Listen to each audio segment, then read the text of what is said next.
کہ یہ بہت بڑی بات ہے کہ تم کہو ہم جہنم کی آگ کو دیکھ لیں گے. یہ ان سے مخاطب ہو رہے ہیں جو آج کل کی یوتھ ایک دم کہہ دیتی ہے نا بھائی دیکھ لیں گے جہنم کو، ابھی تو زندگی گزار لیں، ابھی تو 4 دن کی زندگی ہے. یہاں پر اللہ ان کو مخاطب کر رہا ہے کہ یہودیوں نے کہا، انہوں نے بھی یہی بات کہی تھی کہ ہمیں گنتی کے چند دنوں کے علاوہ آگ ہرگز نہیں چھوئے گی.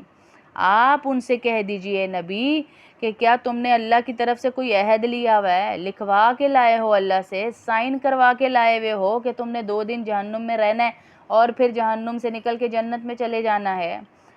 جوان جوان موتیں ہو رہی ہیں، جوان وہ لکھوا کر لائے ہوئے تھے.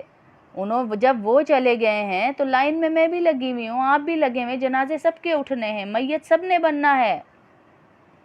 ہم کیوں زندگی کو تباہ کر رہے ہیں؟ اپنی زندگی قیمت کے لیے دی گئی تھی آخرت کی، اس آخرت کو ہم برباد کر